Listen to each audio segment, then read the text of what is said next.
Brasil é uma associação de pesquisadoras e pesquisadores em filosofia latino-americana da libertação, que está ligado à FIL Mundial, que tem a sede no México, né? A FIL foi criada pelo Henrique Dussel já há muitos anos atrás, e passou por muitas e muitas transformações e mudanças, e agora ela funciona assim: você tem uma sede, que é essa do México, que chama de AFIL Mundial, e você tem representações, organizações da FIL em vários países, né? Então você tem, bom, a do México mesmo, a do Chile, a da Argentina, do Peru e assim por diante, e nós aqui no Brasil.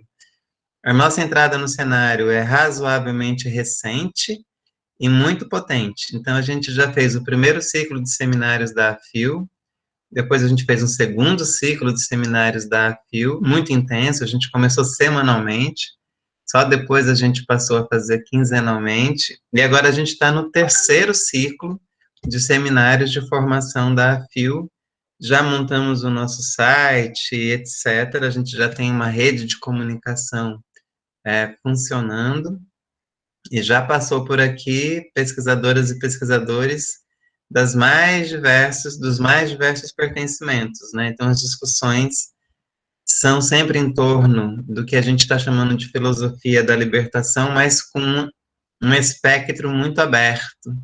Então, discussões sobre raça, etnia, feminismo, universo LGBT, as discussões da própria pandemia, obviamente as discussões da filosofia da libertação, da filosofia africana, que tem sido uma constante nos seminários, já desfilaram por aqui em seminários anteriores. E a gente é um grupo que articula várias outras redes, né? Então, há vários grupos, há várias pessoas aqui que representam vários outros coletivos e que organizam vários outros cursos, que eu nem vou mencionar aqui porque eu vou esquecer, porque hoje em dia já é um grupo bem grande, já são vários coletivos que integram essa associação. Então, para quem está chegando hoje, ou que chegou há pouco tempo, esse é um rápido contexto do que tem sido a FIO Mundial, e sintam-se convidadas e convidados a participar, eu diria diariamente, das atividades, porque a gente faz reunião, a gente organiza atividades paralelas, a gente fortalece as companheiras e os companheiros com seus grupos de pesquisa e os cursos que são dados Brasil e região afora. Então, sintam-se muitíssimos convidados, convidadas, convidades, como se fala agora. Você acha, Félia, posso ir começando? Eu creio que sim, nós já estamos em 22 participantes. Acho que seria interessante a gente começar, mesmo porque do outro lado do planeta já está tarde, né, de madrugada. Estou preocupado com a Estélia, justamente por isso, para a gente não atrasar tanto. Tá bom. Então, vou só fechar aqui minha câmerazinha também. Então, vamos lá. Bom, a Ofélia já deu boas-vindas a todas, a todes. Eu acompanho esse boa noite, sejam muito bem-vindos a mais esse seminário da FIO Brasil, hoje discutindo onde estão as mulheres na filosofia africana, e a nossa convidada especialíssima é a Estélia Muyanga. A Estélia, ela é doutoranda em filosofia pela Universidade Pedagógica de Maputo, é mestre em educação e ensino de filosofia, é assistente na Universidade Pedagógica de Maputo, lecionando as cadeiras de filosofia africana e filosofia da história, é membro do grupo de pesquisa interdisciplinar sobre reconciliação e também é membro do grupo de pesquisa Filosofia Africana e Gênero. Estélia se apresentará por si só muito melhor do que eu possa apresentá-la, e é com muito prazer, Estélia, que a gente lhe recebe aqui para essa noite de reflexão, discussão e debate conjuntos na FIO Brasil. Sinta-se muito à vontade, desde já agradecendo a sua generosidade, além de tudo pelo horário que para vocês já é muito avançado e para a gente ainda está no início da noite. Muito obrigado, muito bem-vinda, a palavra é sua, Estélia.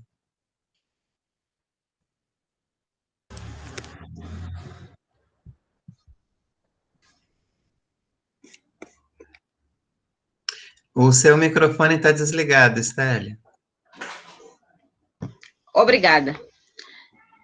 Eu dizia que eu vou começar a minha fala me referindo, no geral, à história da filosofia, no sentido de dizer que nós, de uma forma geral, ou a história da filosofia que nos é apresentada, é uma história da filosofia que é, digamos, de origem ou com características ocidentais. É uma história da filosofia que não tem em conta, muitas vezes, a ligação anterior que ela mesma tem com as filosofias africanas. Falo num primeiro caso da relação que se tem estabelecido entre a filosofia grega e a filosofia egípcia.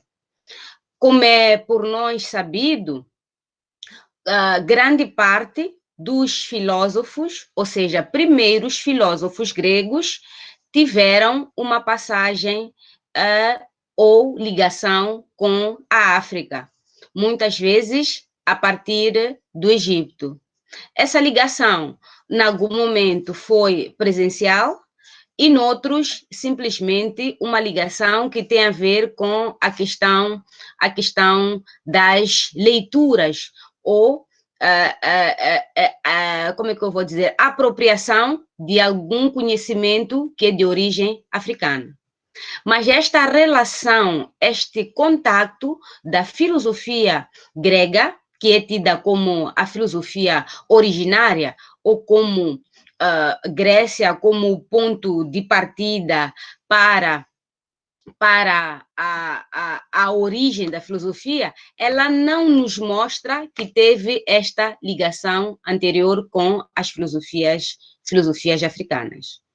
Isto para dizer que a história da filosofia, muitas vezes, como ela se apresenta, ela não tem em conta estas relações que eu vou considerar como interculturais.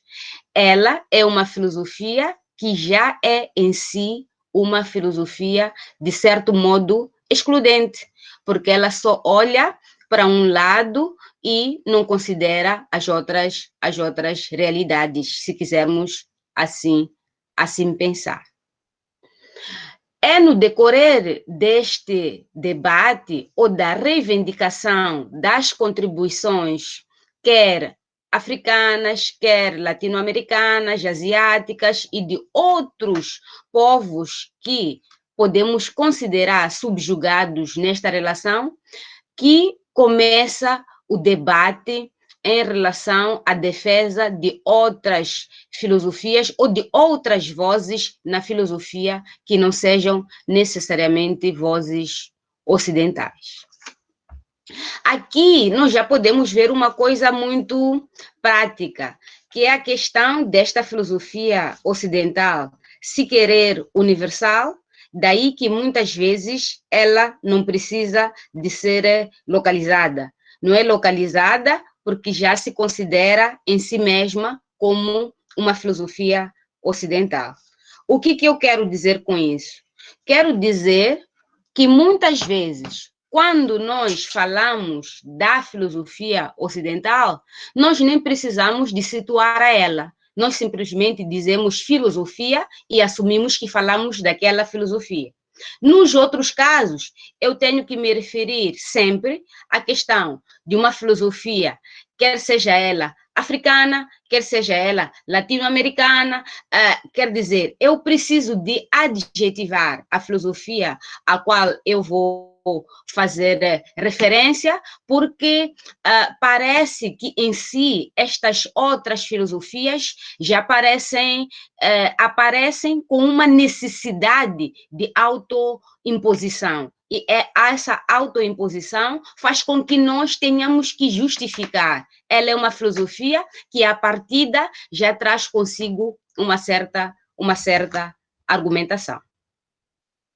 Uma pergunta já se pode colocar logo no início da minha apresentação, que tem a ver com a questão de Por que é que sempre que nós vamos falar de um assunto específico, eu não sei, por exemplo, aqui, não é? A questão das mulheres africanas na filosofia, temos que começar a fazer essa referência à filosofia ocidental. Ou seja, por que sempre esta ideia comparativa? Dizer que, pessoalmente, não sou muito a favor de uma filosofia que seja comparativa, mas no caso específico, é necessário, em algum momento, fazer esta referência à origem ou ao ponto de partida da filosofia como ciência desde os seus primórdios, para que nós possamos situar o problema que pretendemos abordar. Não que seja um discurso necessariamente contra a filosofia ocidental, mas é um discurso que pretende trazer uma filosofia que seja realmente universal. O que quer dizer com filosofia que seja realmente universal? Seria uma filosofia que traz ou tem em conta os pontos de vista de todos que estão a fazer parte do processo, e não uma filosofia que já traga consigo argumentos dados e que venham apenas de um lado e que muitas vezes ganha, vamos assim dizer, por essa hegemonia da filosofia ocidental. Tendo falado de modo geral sobre a questão geral da filosofia, passaria a dizer que a filosofia especificamente africana, ela reivindica o seu próprio lugar. Ela reivindica um lugar onde ela quer mostrar uma filosofia que se faz a partir de um local específico e que tem as suas características específicas. Para este ponto, eu vou abrir um parênteses e vou falar em poucas palavras sobre o trabalho que me encontro a desenvolver como tese de doutoramento, que é sobre o mito e filosofia africana. Eu sei que o professor Eduardo escreve um pouco sobre esta temática. O sentido que eu trago quando me refiro à questão de mito e filosofia é pensar a possibilidade de uma filosofia africana que se constrói tendo em conta os seus mitos. Eu vou voltar mais uma vez à questão grega para fazer uma pequena comparação que julgo necessária. No contexto da origem da filosofia grega, nós temos nos referido à questão da relação entre o mito e a filosofia. Várias são as posições que nós encontramos de vários filósofos, uns que acreditam que a relação entre o mito e a filosofia é uma relação de ruptura, e outros acreditam que houve uma certa continuidade, ou seja, é a partir dos mitos que se chega à construção da própria filosofia. Contudo, no caso não ocidental, no caso não grego, o mito é muitas vezes tomado como algo que não tenha valor de conhecimento.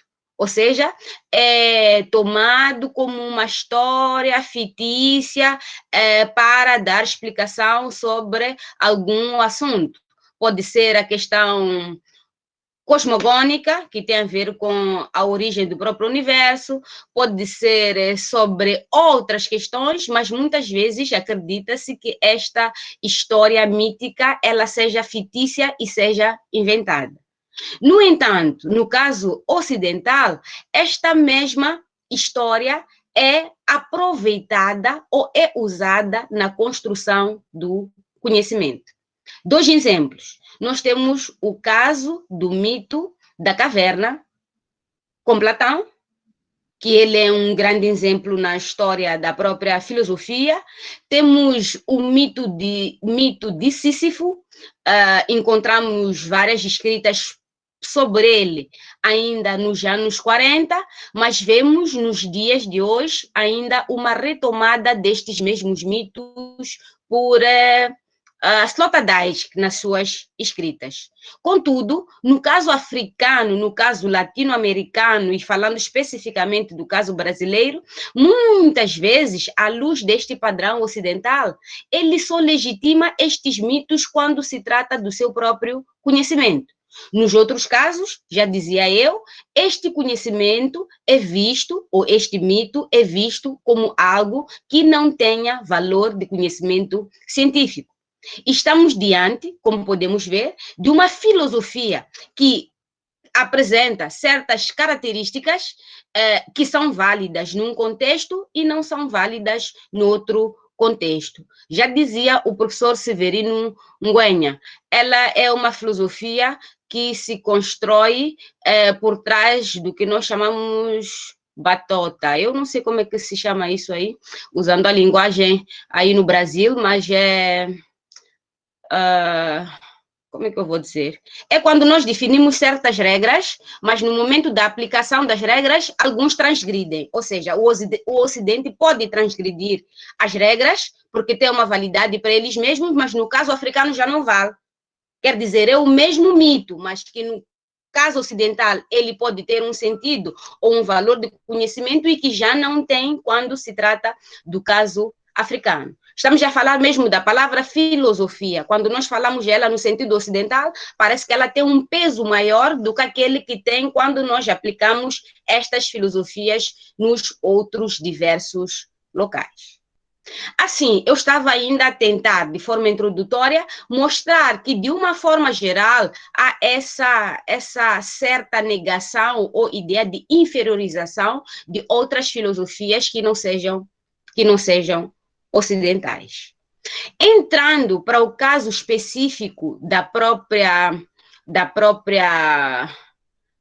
mulher, diria que a própria filosofia ocidental, apesar dela se colocar num nível superior às outras filosofias, ela mesma, no seu interior, já faz esta discriminação, vou assim considerar, entre o homem e a mulher. Podemos ter aqui um exemplo, que é o trazido pelo conhecido filósofo Immanuel Kant, que escreve sobre uma filosofia que vamos dizer que é universal. Mas, quando fala da aplicação das normas por ele pensadas, por exemplo, da questão do direito ao voto, Immanuel Kant simplesmente refere-se aos homens. Ou seja, em nenhum momento ele se refere às mulheres. Eu só trouxe aqui Immanuel Kant, mas se nós percorrermos a história da filosofia como tal, vamos ver que temos exemplo de outros filósofos que já no interior da filosofia mesma ocidental já fazem esta distinção entre o homem e a mulher, sendo que a mulher aparece como inferior. Nós temos exemplo, nesta onda de ideias, de algumas filósofas, como é o caso de Temistocleia, que foi a grande mestre de Pitágoras. É sabido que, para além de Pitágoras, temos outros filósofos, ainda na Grécia, que tiveram mestras que foram filósofas e mulheres. Mas ao longo da história que nós lemos sobre a filosofia, nenhuma delas é mencionada. Nós só vemos ao longo desta história nomes de homens mencionados. Podemos dar também o exemplo da Melissa, que também fez parte da escola pitagórica, para não falar de nomes muito recentes, como são os casos de Rosa Luxemburgo, o caso de Hannah Arendt, entre outras mulheres que nós encontramos na filosofia. Já há uma exclusão nesse sentido. No outro dia, eu vi uma frase, e esta frase chamou-me a atenção, que é: a quem é que nós nos referimos quando falamos de filósofo? Se eu uso a palavra filósofo, vou dizer mesmo filósofo porque a palavra filósofa é menos recorrente, nós sempre pensamos de uma forma geral, no homem, e este homem é um homem branco. Para além de ser um homem branco, muitas vezes este homem é um homem ocidental, e para além de ser ocidental, este homem é, como é que eu vou dizer, é de uma idade já avançada. Dificilmente assume-se a possibilidade da existência de uma filósofa, neste caso mulher, africana, negra e jovem, né? Parece que é algo inédito ao longo da história, mas diríamos que não é, porque isso ocorre com alguma frequência. Pelo menos aqui, no caso, nós temos turmas de licenciatura no curso de filosofia que apresentam uma certa percentagem de, posso dizer, 40%, às vezes até mais do que 50%, de mulheres jovens que estão na filosofia. Ainda assim, há um peso, há uma certa força que se põe sobre o homem na filosofia. É difícil, neste sentido, falar de uma mulher filósofa jovem, africana, e como se não bastasse, negra. Eu fiz uma pesquisa assim muito rápida pelo Google antes de entrar para esta apresentação, que era de buscar nomes de algumas filósofas africanas. Mas por natureza da hierarquia, vou assim dizer, que se criou em torno desse assunto, eu diria que se experimentarmos nós não encontramos nada. Usando a palavra filósofas africanas, quase que não aparece nada. Usando a mesma palavra, ainda que escrito em inglês, nós também não achamos nada. No mínimo, o que nós encontramos é uma referência que se faz a filósofas negras. Encontramos uma certa associação de filósofas negras. Quer dizer o que é com isso? Que aqui o peso foi mais dado à questão racial. Contudo, eu ponho isso de forma meio que crítica. Por que crítica? Muitas vezes, estas filósofas que, de novo, são aqui chamadas como filósofas negras, às vezes elas não nos representam. Não nos representam em que sentido? Porque elas continuam a ser portadoras de uma filosofia de cariz hegemônico. Ou seja, não considera as particularidades que estas outras vozes femininas têm a partir do local em que se encontram. Daí a necessidade de trazer estas mulheres e dar vozes, porque acreditamos, juntamente com a Santi, que o local onde nós nos encontramos, as circunstâncias nas quais nós vivemos, nos dão algo de diferente a falar, diferentemente de outras mulheres que se possam encontrar em outros locais. Não que eu esteja contra a questão da reivindicação racial, quando se fala de vozes oprimidas. Mas é preciso destacar aqui, por exemplo, que a questão racial, que é muito proeminente no Brasil, ela não tem a mesma força quando nós encontramos, por exemplo, em África, especificamente em Moçambique.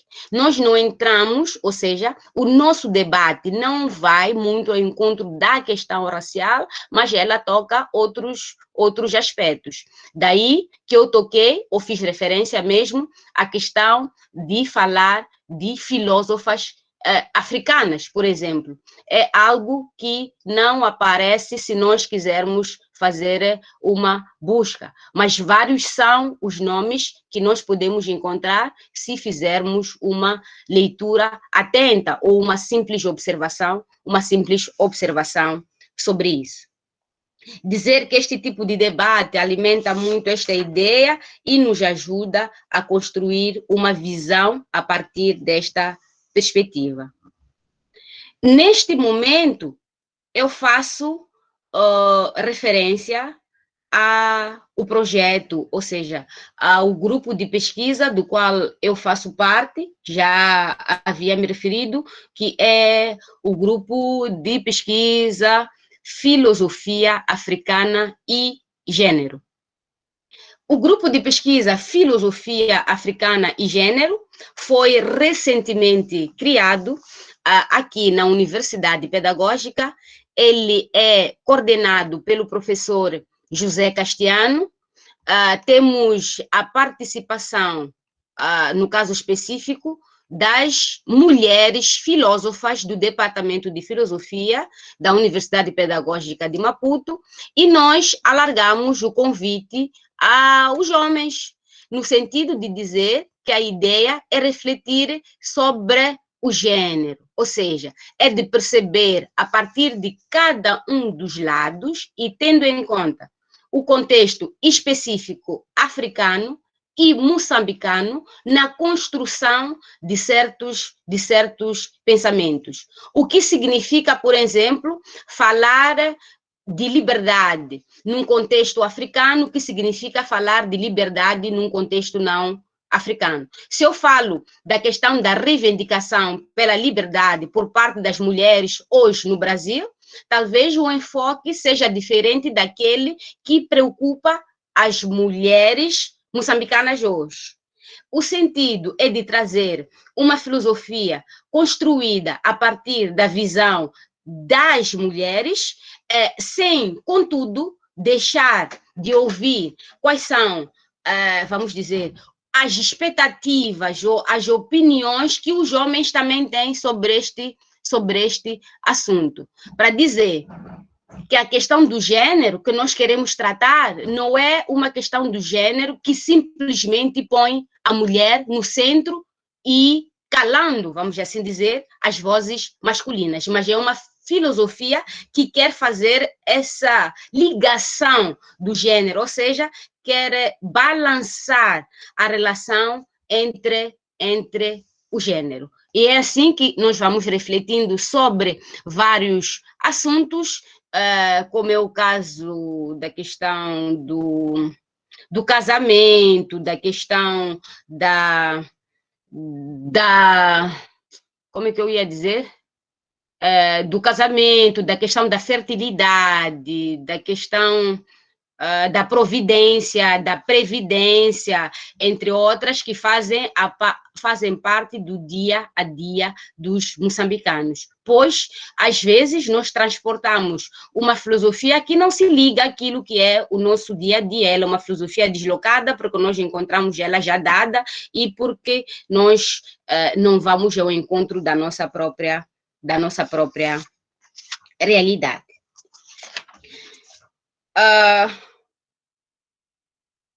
Quase caminhando para o fim, eu vou passar para uma segunda parte, acho que me restam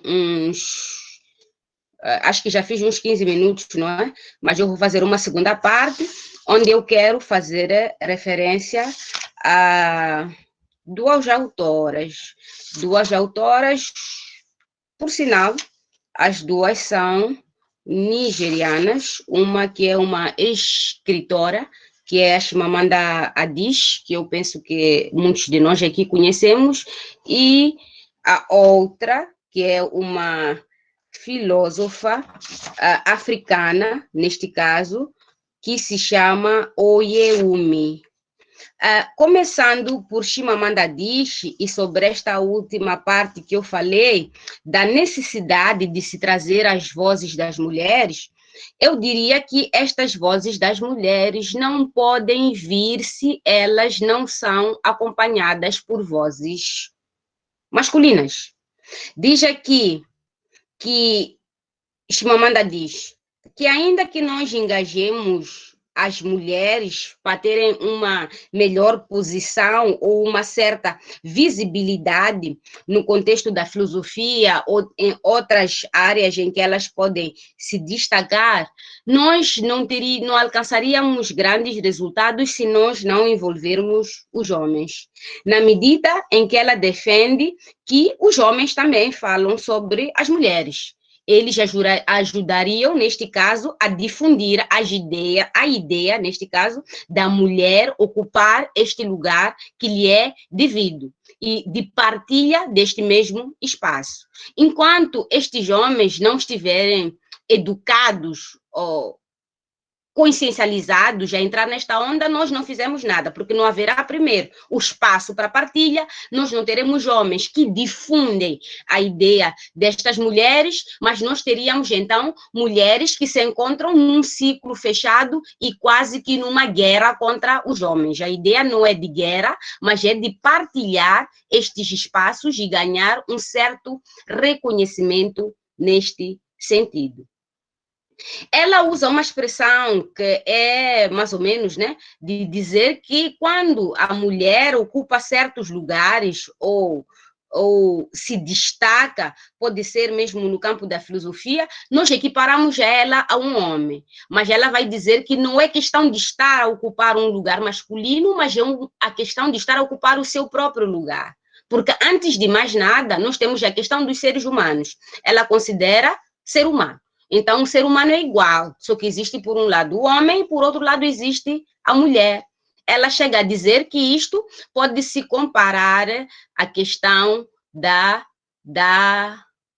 do racismo, a questão racial, no sentido de dizer que nós somos iguais enquanto seres humanos, não é? Então, é preciso partir deste pressuposto. É da mesma maneira que quando nós queremos tratar a questão homem e mulher, temos que considerar primeiro como seres humanos e que estamos, neste caso, de igual maneira. A doutora Virgínia já falava outro dia da questão do biotipo, para dizer que é preciso reconhecer a questão do biotipo feminino e masculino serem diferentes, tendo por isso certas coisas que sejam mais fáceis ou mais adequadas ao biotipo masculino ou feminino, mas que não quer dizer que isto tira a questão da igualdade enquanto seres humanos. Ainda sobre isto, esta opressão feminina que acontece nas leituras ainda que fiz sobre esta autora, ela vai dizer que quem fica oprimido no final da história não é simplesmente a mulher. O homem também se oprime. Como é que o homem se oprime? Em que sentido ela considera que o homem fica oprimido dentro deste contexto? Ele fica oprimido porque ele já se assume como superior, ele já se assume como aquele que tem que ocupar aquele lugar. Então, muitas vezes, ele tem que reprimir, vamos assim dizer, as suas emoções, dado que ele tem que mostrar esta superioridade. Mas, às vezes, ele mesmo se encontra numa condição de ter que fazer coisas que ele não é capaz. Daí que nós não devamos catalogar, no sentido de dizer que o homem pode isto ou a mulher não pode isto, mas é derivante ou decorrente da própria natureza humana, sendo que cada um tem a possibilidade de ocupar os espaços que lhe sejam permitidos, dependendo daquilo que é a sua própria capacidade, sem deixar de dizer mais uma vez que a questão do contexto, a questão do ponto de vista, a questão das minhas circunstâncias sempre me levam a construir um pensamento diferente de um outro ponto de vista e das circunstâncias de outro indivíduo. A isto costumamos denominar, ou pelo menos nos escritos de Severino Nguenha, de José Castiano, a questão de condições e possibilidades, não é? A partir das condições em que eu me encontro, quais são as possibilidades que eu tenho de pensar sobre o determinado assunto. Ou seja, as circunstâncias são determinantes na maneira como eu vou construir uma determinada realidade. A outra autora que eu dizia, que é filósofa nigeriana, chamada Oyewumi, ela fala da questão de nós termos que suspeitar, diz assim, uma reivindicação das mulheres, por exemplo, na filosofia de cariz ocidental, ou seja, de cariz branco, muitas vezes. Porque ela diz que aqui nós temos uma tendência em assumir aquilo que são essas reivindicações como universais e aplicar noutros contextos. Mas esta aplicação que é feita noutros contextos, muitas vezes continua a não encaixar, ou seja, continua a ser uma perspectiva reivindicadora, mas que continua colonial. Colonial porque nós importamos uma reivindicação que é outra e puxamos ela para o nosso contexto. É preciso, segundo o EUM, descolonizar essa perspectiva e pensar a partir do próprio conceito. Diz ela, nós muitas vezes nos fundamos em universalismos injustificados. É necessário nós pensarmos em questões situacionais e pensarmos numa vida que é fluida, ou seja, ainda que eu esteja num contexto particular, este contexto não é, como é que eu vou dizer, não é um contexto estático, mas é um contexto que é fluido. É preciso ter em conta essa fluidez naquilo que é a consideração da nossa produção. O EUM escreve um texto que eu julgo importante, por acaso foi a sua tese de doutoramento, escrito na década de 70, e que tem um título que eu achei bastante interessante, que é A Invenção das Mulheres. Ao se referir à questão da invenção das mulheres, nós podemos, em primeiro lugar, equiparar a alguns textos já existentes, que é, por exemplo, a questão da invenção de África, como o DIMB, que tenta mostrar que esta África, a qual muitas vezes é referida, é uma África inventada e não uma África real. É uma África que é inventada e que traz certas características aos africanos e que não corresponde à realidade africana. É uma África que é muitas vezes escrita por não africanos. Temos também nesta onda o texto da Axel Kabu, que é e se a África recusasse o desenvolvimento. Ou seja, qual teria sido o rumo da África se não tivesse assumido, vamos lá dizer, essas ideias hegemônicas que foi adquirindo, sobretudo, por via da colonização. Temos na América Latina, penso, um texto de Oscar Guardiola Rivera, que diz: e se a América Latina governasse o mundo? Não é? Qual seria o olhar, qual seria a perspectiva do mundo hoje se ela fosse pensada a partir da América Latina e não, por exemplo, como é pensada a partir do Ocidente? É na onda destas obras que eu apresentei que o UME escreve a questão da invenção da mulher. Para dizer o quê? Esta mulher que nós temos, esta mulher, vou chamar o quê? Omissa, essa mulher que não existe, quer na história da filosofia, ao longo da história da filosofia ocidental, e sobretudo na filosofia africana, ela é produto desta construção da mulher, ou seja, é uma mulher que já foi construída e que não é real, vamos assim dizer, na perspectiva dela, e que esta mulher traz consigo algumas características que, entre elas, pode-se considerar a questão desta incapacidade que ela tem para fazer alguma coisa. Não é? No caso, estamos a falar do poder da escrita, do pensar filosófico e, sobretudo, africano. No caso africano, estamos a falar de uma mulher que é submissa, de uma mulher que não tem voz no espaço onde nós encontramos outras vozes masculinas. Estamos a falar de uma mulher que muitas vezes tem o que dizer, mas não é lhe permitido dizer. Dizer que nós temos vários nomes de filósofas na filosofia africana, mas que estes nomes não são escritos, estes nomes não são trazidos, porque às vezes é por parte das próprias filósofas, não é?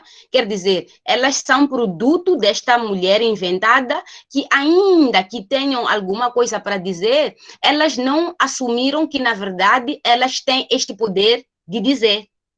Neste sentido, muitas vezes elas calam-se. Talvez eu não trouxe aqui especificamente alguns nomes, mas eu posso depois partilhar mais nomes sobre estas mulheres filósofas africanas, mas o sentido, quando eu preparei desta forma a apresentação, é dizer que, de facto, existem estas mulheres. É preciso compilarmos, é preciso fazermos um levantamento dos seus nomes, porque muitas vezes, não só por esta exclusão que é resultante do próprio sistema, eu vou dizer, elas mesmas se auto-excluem. Elas mesmas se auto-excluem. Talvez aí a necessidade de se criar mais espaços para que elas possam partilhar aquilo que é a sua contribuição para a filosofia e que nós possamos ouvir e considerar sem querer trazer posições contrárias àquelas que nós consideramos masculinas, mas aquelas posições, sim, que querem incrementar, que querem aumentar aquilo que é o parecer de outros filósofos sobre a filosofia africana. Um bocadinho antes de eu terminar a minha fala, talvez fosse importante destacar a existência, um minuto só, fosse destacar a existência de alguns grupos, como eu dizia, elas não fazem referência direta a mulheres africanas na filosofia, mas já é um ponto de partida, a questão das mulheres, ou seja, filósofas negras, neste caso, mas proeminentes pelo mundo afora. Dizer que existe um colégio de mulheres negras filósofas que foi criada em 2017. Entre elas, destacam-se a ativista Angela Davis, destaca-se a feminista nigeriana Omolara Leslie, podemos destacar também algumas outras autoras, como é o caso de Gloria Jean, ou como nós conhecemos por Bell Hooks, e também temos Catherine Jeans, que é uma filósofa americana, contudo negra, e temos por aí outras representações de mulheres negras na filosofia. Talvez aproveito para apelar à necessidade da criação de um certo movimento que fale ou traga especificamente mulheres africanas, né? Por aqui eu falei, neste caso, onde que estão estas mulheres africanas na filosofia. Dizer que elas existem, penso que a professora Rosa, que é da Universidade Pedagógica, algumas aqui no grupo, outras ainda em formação, no caso da Escola de Filosofia Moçambicana, pelo menos podemos destacar na Universidade Pedagógica, na Universidade Eduardo Mondlane, na Universidade de São Tomás de Moçambique, pelo menos 10 pessoas que se engajam nessa filosofia e que são mulheres e pensam a partir de Moçambique. No momento, eu me encontro a fazer esse levantamento e espero ter publicado até ao final do mês de maio ou inícios de junho um pequeno artigo que fale sobre estas mulheres africanas e um pouco daquilo que elas querem trazer para a filosofia. Espero, numa próxima oportunidade, poder, de forma mais concreta, trazer a ideia de algumas delas sobre a filosofia. neste momento, achei interessante trazer primeiro esta perspectiva, como é que eu vou dizer, de crítica, de como pensar, ou seja, por que elas não se encontram descritas, porque isto é produto, já dizia, de uma certa hegemonia que começa com o surgimento da própria filosofia, a discriminação que acontece dentro da própria filosofia ocidental, e ela vai se estendendo até ao continente africano, América Latina e outras partes. E muito obrigada. Eu aguardo da vossa parte contribuições, questões, de modo que continuemos a nossa conversa. Estélia, somos nós que agradecemos. Você fez uma abordagem num tempo curto, na verdade, de grande impacto, né? Então, a expectativa toda é exatamente essa para o debate, mas já lhe agradecendo a importância, a atualidade e a urgência do tema que você traz. Como eu tinha avisado no chat, normalmente a gente faz as inscrições aqui pelo chat, e quem desejar faz a pergunta diretamente para a Estélia, né, de viva voz. Se alguém, por acaso, quiser escrever no chat, a gente também pode ler, mas a preferência é a própria pessoa usar a sua própria voz para fazer essa interlocução com a Estélia, e estão abertas as inscrições. Aproveitemos o máximo possível a presença de Estélia conosco.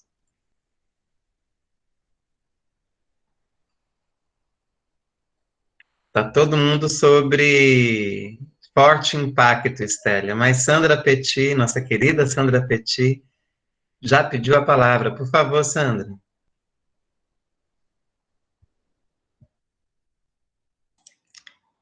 Boa noite.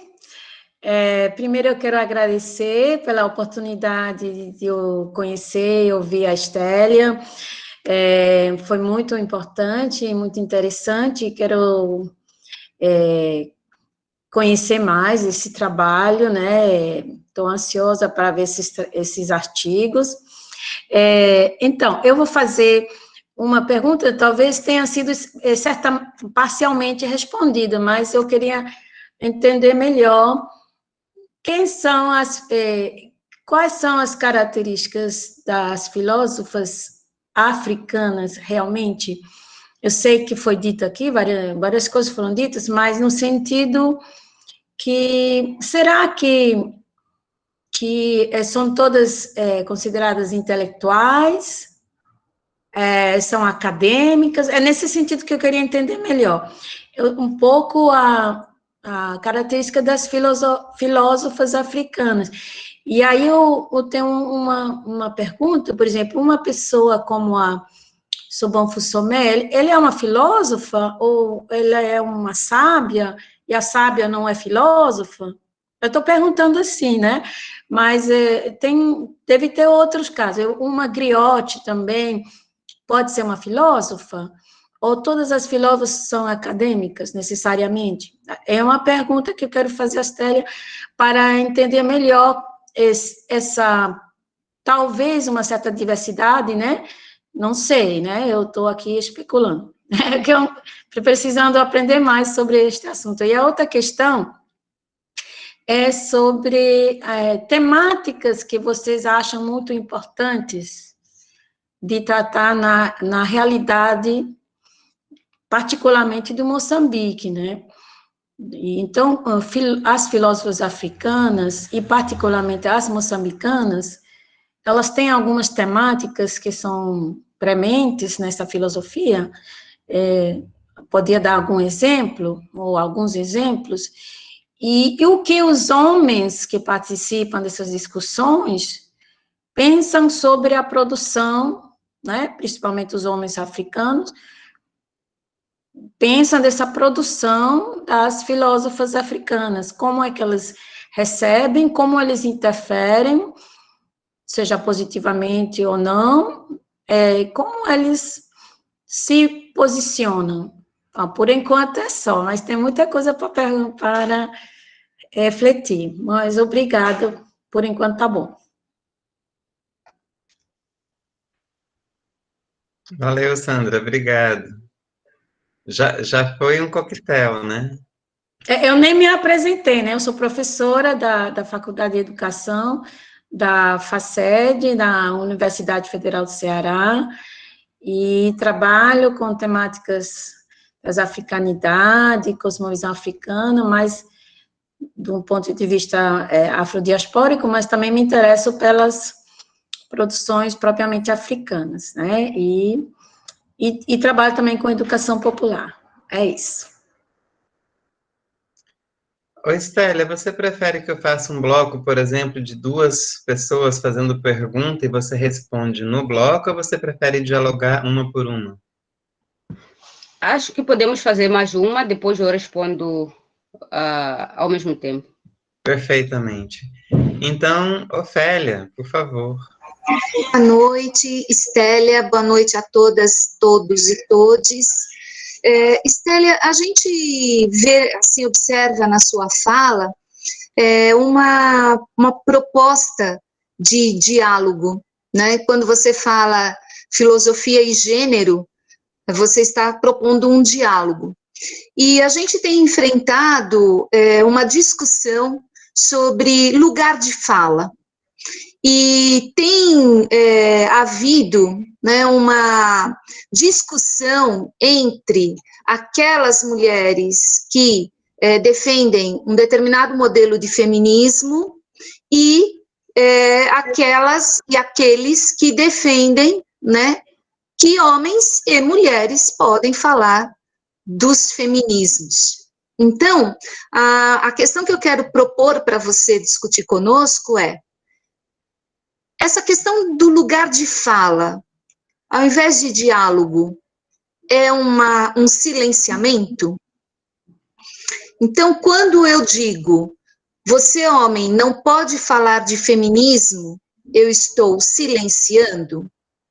Então, essa é uma das questões. E, na sequência, me parece que a discussão que você está propondo é uma discussão dialógica, então eu gostaria de compreender um pouco como é que se dá esse processo dialógico no sentido da sensibilização para as questões de gênero e como essas questões de gênero dialogam, então, com as questões, por exemplo, raciais. Obrigada, Estélia, adorei a sua fala. Pronto, Estélia, por favor. Também eu vou agora fazer alguns comentários ao que eu já tenho aqui, começando pela professora Sandra, que falava sobre as características das filósofas africanas, no sentido de saber se elas são intelectuais e acadêmicas ou se podemos considerar também as sábias, não é? Etc. Dizer que aqui a ideia é de considerar não apenas as intelectuais ou as acadêmicas, mas buscar também os sábios, um pouco na ideia da perspectiva do filósofo queniano Dera Uruka, né? E também o professor Castiano faz uma reflexão sobre isso no livro Saberes Locais na Academia. Condições e possibilidades da sua legitimação, ou seja, como é que nós podemos trazer estas pessoas sábias, estas pessoas que são parte da comunidade, que tem muito a ensinar para a academia. Alguns eventos nós fizemos já há alguns anos para destacar um evento organizado pelo extinto Centro de Estudos Moçambicanos de Etnociências da Universidade Pedagógica, onde nós tivemos a oportunidade de convidar alguns sábios para falar mesmo na conferência, ou seja, não precisávamos que alguém falasse por eles, mas eles estavam ali mesmo fisicamente e cada um tinha o seu espaço para trazer aquilo que tinha a dizer. Várias pessoas, os considerados sábios, os mais velhos nas comunidades foram convocados. Nós tivemos alguns médicos tradicionais, que nós denominamos curandeiros, e que falaram na primeira pessoa, e eu penso que, como profissionais da filosofia, como intelectuais, como acadêmicos africanos, nosso papel é ajudar a traduzir o pensamento destes sábios, na medida que ele não seja acessível, não é? Porque sempre que ele está, vamos lá dizer, na primeira pessoa, ele tem possibilidade de ser melhor expresso. Mas em termos daquilo que são, vamos dizer, exigências da própria filosofia, por exemplo, enquanto disciplina acadêmica, é papel do profissional da filosofia, neste caso, fazer esta ligação entre este sábio local e a filosofia profissional. Mas a ideia, contudo, é trazer estes sábios para o espaço acadêmico. Consideramos por isso... Isso inclui também as mulheres? Quando você está falando em sábios? É só falou sábios, eu queria saber. Ok.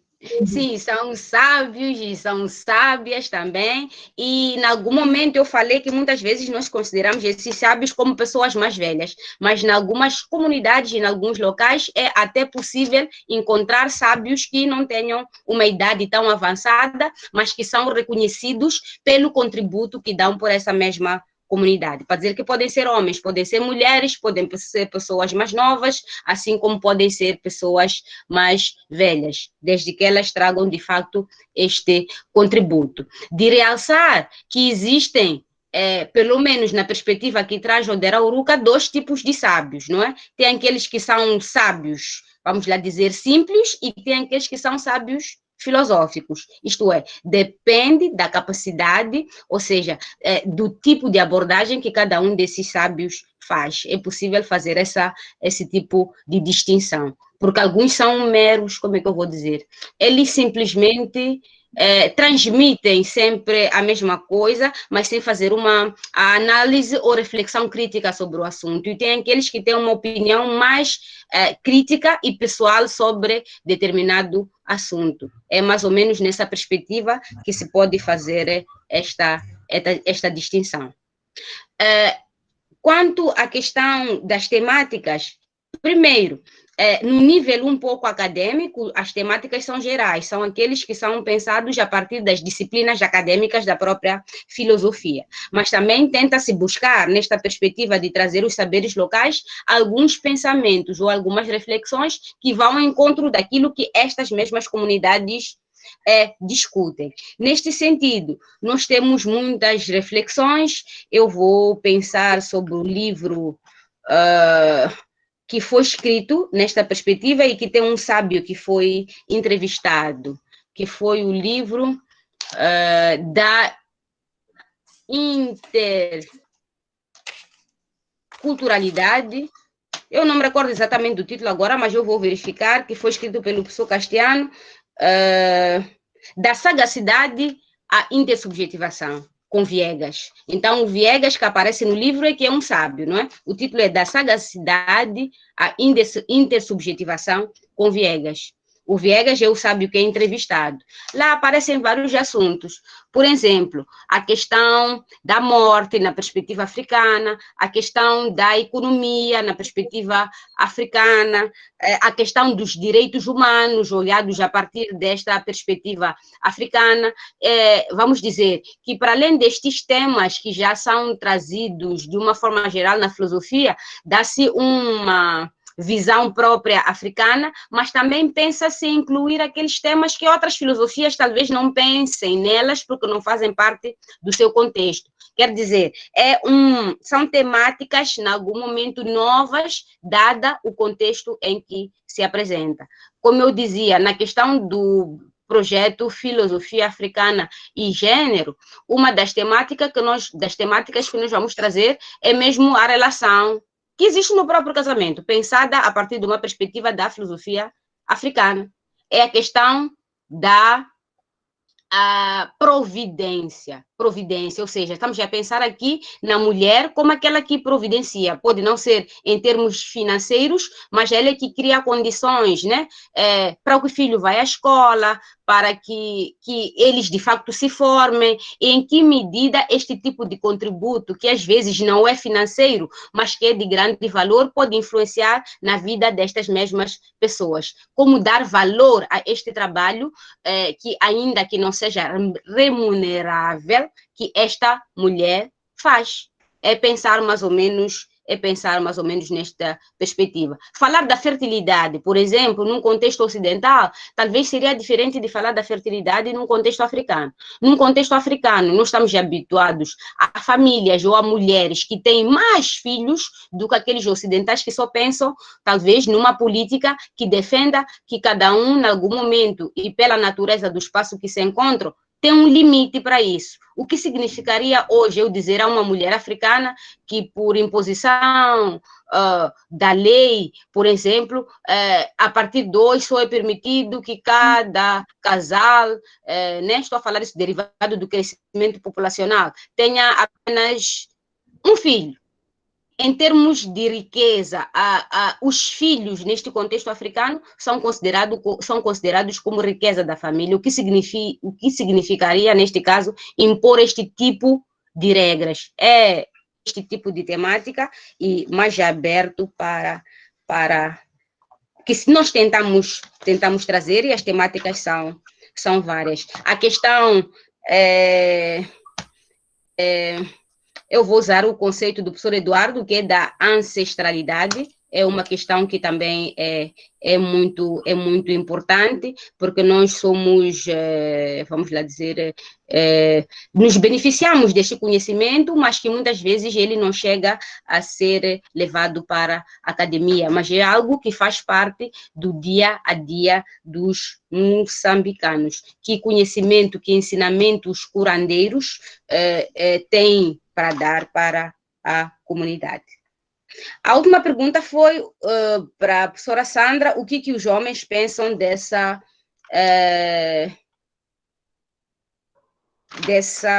produção? Da produção das mulheres, particularmente. Sim. Eu colocaria isto um pouco ao lado da questão da professora Ofélia sobre a questão do diálogo, do determinado modelo que ela dizia do feminismo que silencia os homens, por exemplo. Eu vou tentar responder as duas ao mesmo tempo. Primeiro, dizer que a ideia não é de silenciamento dos homens, mas é uma ideia onde os dois, tanto o homem como a mulher, possam partilhar do mesmo espaço e tentar mostrar esta necessidade de se dar o devido espaço à mulher. Eu dizia que vou juntar por quê? Porque aqui estamos a perguntar o que os homens pensam dessa produção. Na verdade, eu acho que alguns homens até pensam de forma negativa, porque elas colocam este feminismo como algo em que as mulheres querem ocupar espaços masculinos. Mas não é isso. Por isso eu ia a Chimamanda Adichie quando se referia à questão da igualdade, de dizer que somos seres humanos. Sendo seres humanos, nós somos iguais, pelo menos enquanto seres humanos. Daí que nós tenhamos que ser tratados, ou pelo menos ter as mesmas oportunidades, porque nós somos seres humanos que são iguais. Então, aqui não se silencia o homem, mas quer-se consciencializar também este homem, porque é só com a ajuda deste homem que nós vamos conseguir ter um espaço de partilha realmente aberto, porque no outro caso parece uma guerra, não é? Parece que nós temos mulheres que estão a reivindicar algo e que é contra estes mesmos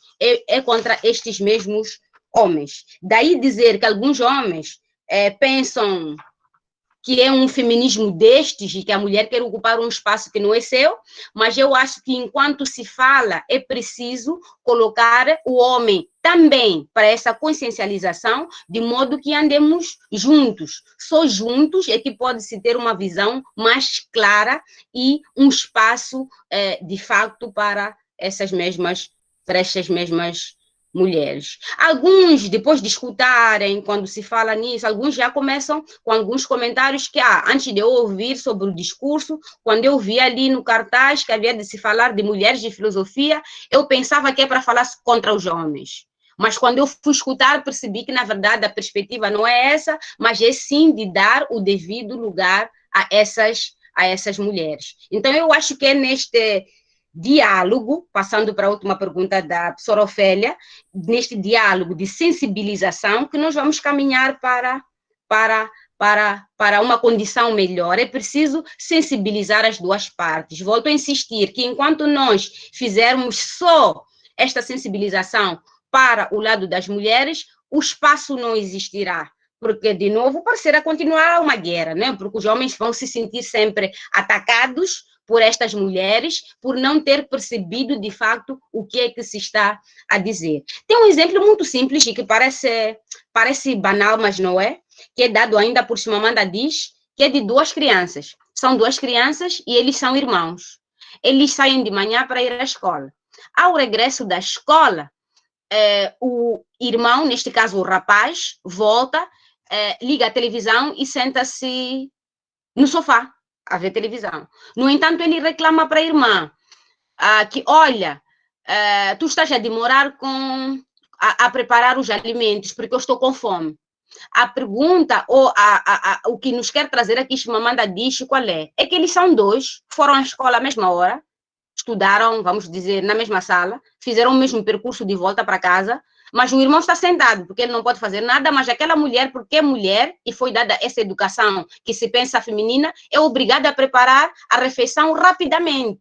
Ainda chega a mãe para reclamar que tu demoras para preparar a refeição para o teu irmão. Mas os dois estão na mesma condição, não é? De cansaço, de fome. Então, é preciso ensinar aquele rapaz que, neste momento, aquela mulher, aquela menina, é também um ser humano que tem as mesmas necessidades, no mínimo, biológicas. Estamos a falar aqui do cansaço, estamos a falar aqui da fome. Então, ele precisa ser educado para saber apoiar esta mulher. Porque enquanto não for assim, esta mulher, de novo, não terá espaço, porque tem certas obrigações que já se presume de natureza feminina e que vão fazer com que ela tenha que se submeter a certas circunstâncias. Então, eu penso que essa sensibilização tem que ser das duas partes. Obrigada. Obrigada, Estélia. Lindo mesmo. Concordo plenamente. Obrigada. Obrigada. Quero fazer aqui só a propaganda do livro que Estélia acabou de citar, que é esse do Castiano, né? Ela acabou de citar, então, ela falou da cobra, a gente está mostrando o livro, não é, Paulo? Olha, a gente já tem 4 pessoas inscritas, e eu estou explicando aqui no chat, quando uma mulher se inscreve aqui na FIO, ela tem prioridade aos homens a fazer sua pergunta, tá? Então, a gente tem, na sequência, a Débora e a Maria Carolina. Depois o Manuel e o Duda, que sou eu mesmo. Débora, por favor. Boa noite, pessoal. Boa noite. Primeiro, agradecer essa maravilhosa exposição da Estélia, muito bom mesmo. Fiquei muito feliz de encontrar uma pessoa que está pesquisando um tema tão relevante hoje em dia e, assim, eu também estudo essa área de mulheres na filosofia e aí a gente encontra uma pessoa que está no mesmo caminho e está refletindo coisas ainda mais interessantes e a gente vai nessa troca. Eu, pelo menos, fico muito contemplada, assim, fiquei muito feliz com a sua apresentação, obrigado. E aí, 2 questões me inquietam, né, são dúvidas mesmo. Uma diz respeito à área que as mulheres estão pesquisando, que as mulheres africanas estão pesquisando, né, porque, assim, aqui no Brasil e em alguns outros países, é muito comum que as pesquisadoras, elas se desenvolvam em torno desses temas de gênero e de feminismo, né, que é importantíssimo. E aí eu queria saber, né, quais são as outras áreas que as pesquisadoras filósofas, né, estão se desenvolvendo, ou se também estão um pouco mais restritas a essa pesquisa, que nunca é restrita, porque, enfim, pesquisar gênero, sexualidade e tantas outras demandas, como você falou, dialoga com as questões sociais, evidentemente, mas a nossa tradição, como você bem falou, né, ao longo nos tempos a gente sempre lembra dos filósofos homens, como esse cânone, e aí eu queria saber, né, dessas filósofas africanas, quais são as áreas de pesquisa. A primeira questão é essa. A segunda é como é que isso está dentro da universidade, porque você comentou que na graduação são muitos os casos em que mulheres estão fazendo esse curso, mulheres jovens, pensadoras, sábias, enfim, estão se desenvolvendo, mas isso é bem diferente aqui no Brasil, quando se trata de professoras filósofas nos departamentos, né? Ainda somos minorias, o mundo acadêmico, ele ainda está nessa briga que você citou, né, de se uma mulher chegar aqui, ela vai tomar o meu lugar. Então, isso ainda acontece nesse universo acadêmico no Brasil, por exemplo, nas chefias de departamento da universidade, nos cargos, e em várias, assim, nas estruturas, né, de poder, realmente, as mulheres, elas ainda estão se solidificando. E não que tenha que se solidificar nas estruturas de poder, né? Eu quero dizer que a gente não ocupa ainda um espaço que é realmente igualitário nessas relações. Somos minoria aqui no Brasil, né, nos cursos de pós-graduação, na área de filosofia, somos minoria nos doutorados e nos departamentos ainda como professores efetivos. E aí eu queria saber como é que é essa relação. E você citou, né, essa questão de estar em transformação. Como é que é? Eu acho que a professora Sandra também falou um pouco sobre isso, né? Como é que está esse engajamento, vamos dizer assim, essa articulação para que as mulheres realmente possam, vamos dizer assim, se libertar dentro da filosofia? Essa questão. Perfeito. Maria Carolina? Boa noite a todos e todas. Pegando um gancho, eu tinha pegado um gancho da Ofélia, mas também dá para pegar com a Débora. Eu queria entender mais sobre, considerando que eu sou uma mulher, uma menina branca brasileira, e eu queria entender o seu ponto de vista enquanto uma africana de Moçambique a respeito dessa discussão sobre o feminismo, e quais seriam as temáticas do feminismo dentro da filosofia africana, porque eu conheço sobre o mulherismo africana, e eu queria entender se seria como uma libertação do feminismo considerado originalmente como um movimento branco, europeu, elitizado, e qual seria o seu ponto de vista a respeito disso, quais são os debates importantes para o movimento das mulheres africanas, entender o local de fala de uma filósofa mulher africana que está num país que foi colonizado, assim como o Brasil. É isso mesmo. Perfeito, Carolina, perfeito. Eu fiz aqui... Vamos fazer um bloco de 3 para 6, Télia? Porque tem muita gente para participar. Pode ser, sim. Então, a Sueli pediu, mas aí eu tinha inscrito o Manuel também. Estou fazendo a dosagem aqui da prioridade, mas também das anterioridades. Então, a gente fecha com o Manuel agora e abre com Sueli o próximo bloco. Manuel, por favor. Boa noite a todos. Boa noite, Estela. Eu quero te dar um abraço e força ao mesmo tempo por estar aí a conviver conosco. Eu sei que já é uma bela madrugada aí em Moçambique e vai aí o meu apoio. Eu não vou fazer nenhuma questão à Estela, só vou fazer 2 palavras de contribuição em relação a algumas questões que aqui foram colocadas para nossa reflexão também, e que a Estela já tinha as respondido de alguma forma, e que eu também toquei ontem numa fala. Para os que não entendem, eu sou da geração da Estela, sou moçambicano e trabalhei vários anos com ela lá em Moçambique, antes da divisão da universidade. E estou aqui no Brasil, neste momento falo da Bahia, estou na Bahia. Eu queria 2 comentários rápidos em relação à questão do gênero e das línguas. Por exemplo, quando se refere à questão de quando a Stella vai dizendo, por exemplo, sábios, muitas vezes nós, os africanos, sofremos uma outra violência, que aqui, por exemplo, porque nós, as nossas categorias de linguagem, às vezes, são nas nossas línguas nativas. E, por exemplo, quando você diz o conceito, ela pegou, por exemplo, o conceito de curandeiros, está no masculino porque é português, mas na minha língua nativa seria tinhanga, não tem gênero. Então, essa questão, às vezes, nos atrapalha muito mesmo nas falas, porque é nos empurrados para conceitos que para nós não tem gênero. Então, é preciso que, às vezes, a gente também entre nesses debates das línguas africanas. E mesmo nas questões da herança, a Stella falou da questão da herança. Eu vou falar mais uma vez da minha língua nativa. Vejam que, por exemplo, eu não sou da mesma tribo com a Stella. Ela pode ter outras explicações sobre isto.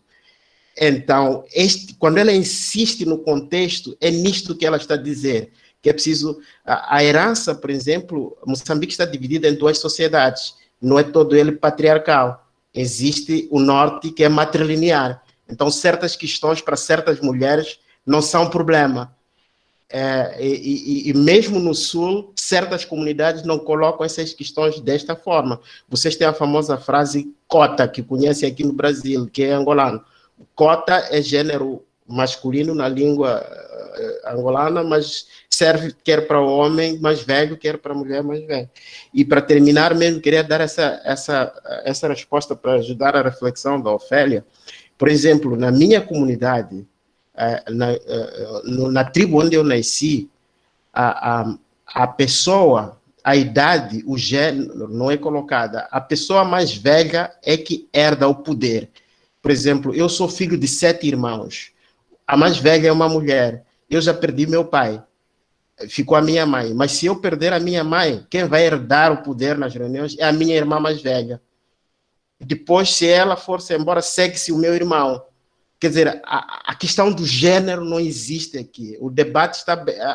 A estrutura normativa, ética daquela comunidade é mais forte e antecipou os tempos. Pronto, vou terminar por aqui para não monopolizar. Eu só queria dar este forte abraço a Stella e dizer, estou contigo, estamos juntos, e aí não sei se em algumas coisas eu posso ter contribuído, e se atrapalhei, peço perdão.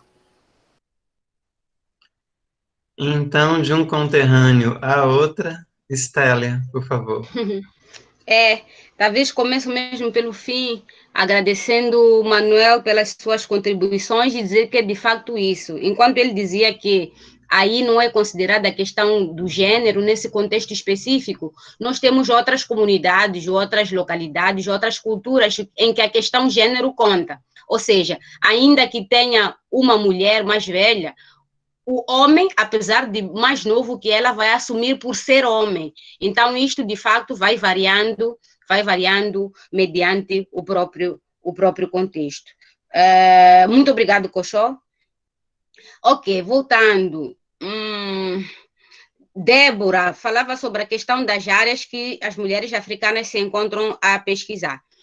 As áreas de pesquisa são várias. Tem, de facto, maior tendência, muitas vezes, quando a mulher aparece nos debates, aparece muito em voga esta questão do gênero, do feminismo, que é em defesa das próprias mulheres. Mas não se cinge a isso.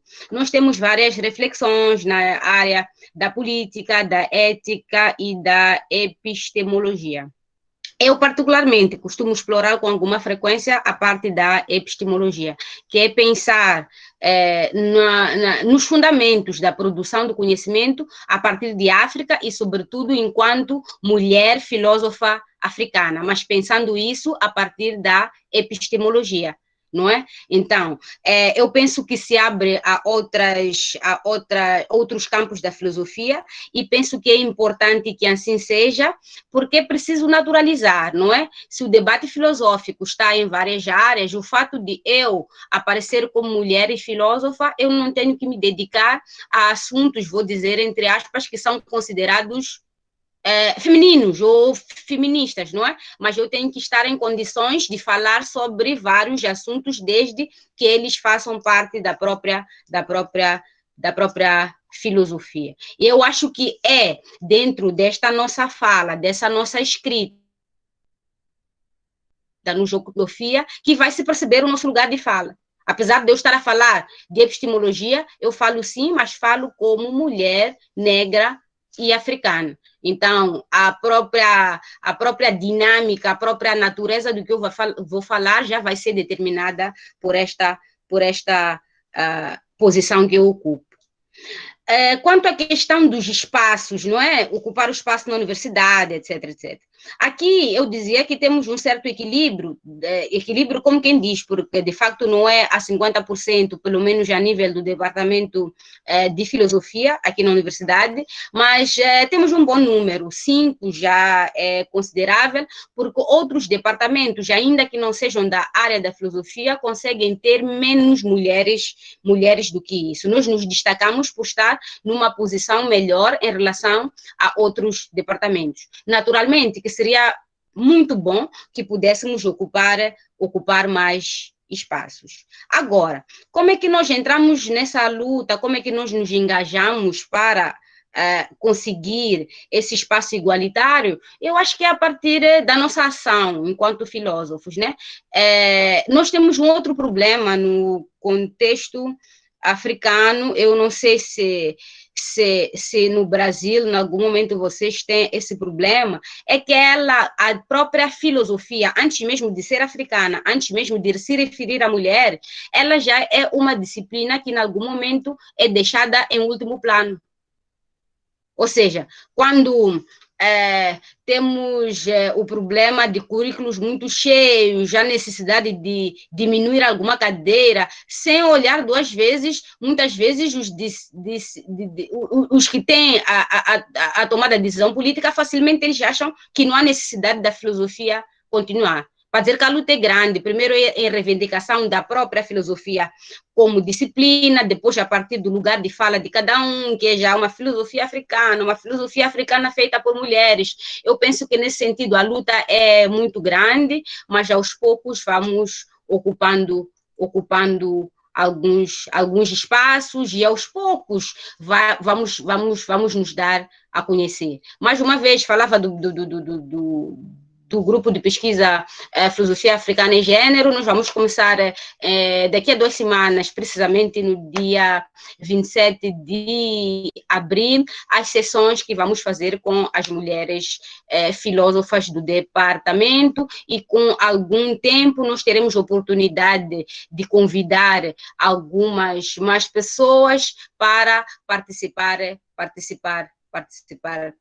do evento, porque não vai se restringir apenas a estas mulheres da Universidade Pedagógica, sairemos para fora da universidade e também buscar pessoas fora de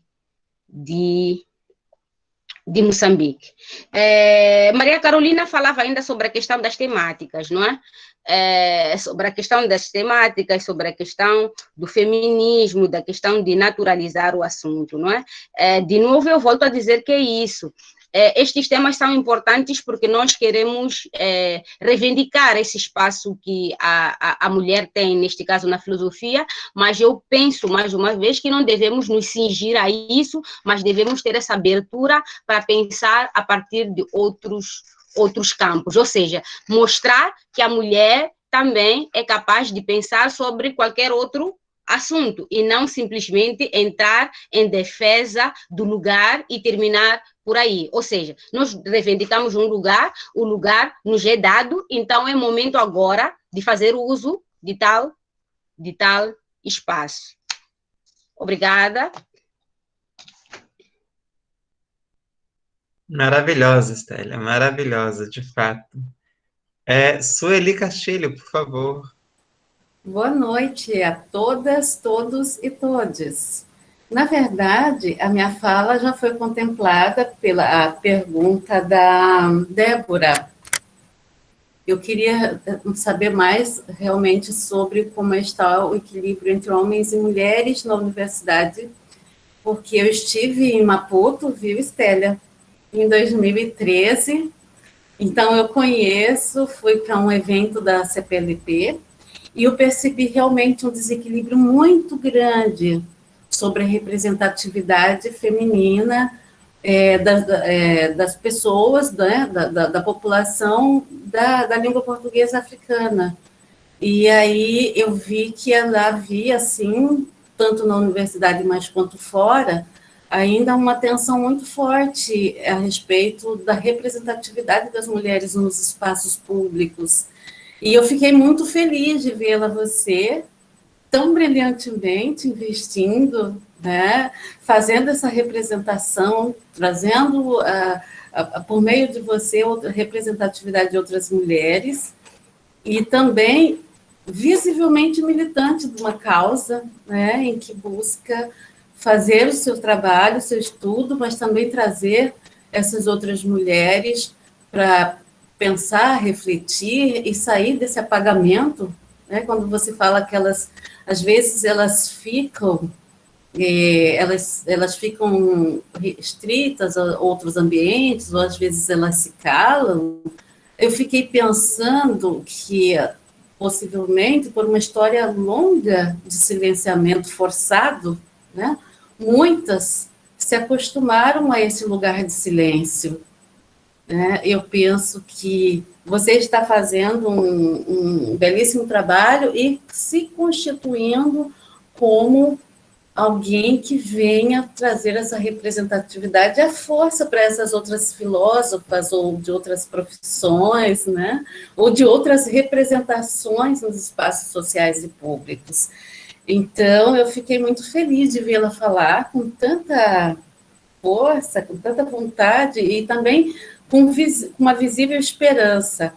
Então, te parabenizo, né, por você ter falado. E você já respondeu, né, que está mais ou menos equilibrado em algum departamento. Também eu fiquei, assim, super contente de ouvir isso de você. E, assim, numa certa época, né, nós, aqui da UFMT, recebemos estudantes de graduação de várias partes da África, mas principalmente em Moçambique, Angola e Cabo Verde. Majoritariamente vieram homens, né? Assim, pouquíssimas meninas vieram. Então, a gente percebe-se que realmente existe ainda essa disputa, não? Ou esse conflito, ou esse confronto, ou essa luta para as mulheres africanas ocuparem os espaços da universidade, da academia. No Brasil não é muito diferente, mas a gente já tem conquistado avanços importantes e que eu espero, né, torcemos para que aí no seu país se consigam também avanços semelhantes ou avanços maiores ou melhores. É só isso, Edu. Obrigada. Obrigada, Estélia. Muito parabéns, tá? Obrigado a você, Su. Estélia, eu estou inscrito, eu quero fazer alguns comentários, assim, tentar ser sintético. Eu queria primeiro pegar essa relação entre mito e filosofia. Aí você falava justamente sobre esses movimentos, grandes movimentos nessa relação, que é o de ruptura e o de continuidade, né? E eu ando pensando ultimamente também num outro movimento, Estélia, que é o de contiguidade. Ou seja, é o nosso pertencimento a isso, e não só os movimentos de corte ou de sequência. E aí eu me dei conta de uma coisa curiosa, assim, seja em sociedades matriarcais, seja em sociedades patriarcais, a gente sempre tem nos mitos a figura do feminino representada com muita força. Então, personagens femininas, deusas, divindades, mulheres históricas, sempre aparecem de maneira absolutamente definitiva, mesmo quando se trata de uma sociedade machista, contemporaneamente. Isso me faz acreditar, Estélia, que se eu entender o mito como uma narrativa de si mesmo, ou seja, como uma narrativa das nossas histórias, das nossas culturas, das nossas comunidades, que numa origem que se perpetua no tempo, que alcança a contemporaneidade, que os mitos são profundamente antimachistas. Ou seja, que a base de nossa cultura é profundamente da equidade. né? E nós transformamos com o que se chamou civilização essa equidade em desigualdade. Isso parece ser um modelo grande para a gente pensar nossas histórias. O outro ponto que eu queria falar muito rapidamente é sobre o lugar de fala. Eu queria complementar, não contrapor, complementar o lugar de fala com a ideia de lugar de poder. O lugar de poder, via de regra, tem um alcance maior do que o lugar de fala. Às vezes, a reivindicação pelo lugar de fala pode nos colocar num gueto discursivo, quando, no final das contas, se trata de disputar o poder numa determinada sociedade. Até para a gente não cair nos essencialismos de raça e de gênero, né? O essencialismo só perpetua o poder de um polo sobre o outro. Mas se eu estou falando de um lugar de poder, eu posso efetivamente produzir equidades entre esses grupos que estão assimetricamente hoje organizados, mas que não é necessariamente assimétricos no modo de ver, por exemplo, de nossas culturas mais ancestrais e atualizadas nos dias de agora, né? E aí, falando disso, acho que quem tem um papel importante aí é a própria filosofia. Me pareceu, Estélia, que você também disputa o próprio conceito de filosofia. Não uma filosofia essencialista das mulheres, ou seja, uma filosofia que só a mulher escreve, que só a mulher entende, que só a mulher pode fazer, mas não. Como mulher negra moçambicana, disputar o conceito de filosofia para dialogar com todo mundo, moçambicanos e não, moçambicanas e não, pretos e não, enfim. E isso me parece mais generoso, mais crítico e de maior alcance. Um outro elemento rapidíssimo é sobre a relação entre a cultura e a filosofia. Não existe filosofia que não dialoga com seu horizonte cultural. Parece que a grande trapaça da filosofia europeia, eurocentrada, é justamente abstrair do seu pertencimento cultural e dizer que o que faz é universal, é para o mundo todo, quando só foi universalizar o ethos de um lugar, por exemplo, da Alemanha, da França ou da Inglaterra. Ora, a gente pode tranquilamente reivindicar o mesmo argumento e fazer filosofia moçambicana, brasileira, chilena, mexicana, nigeriana, por que não?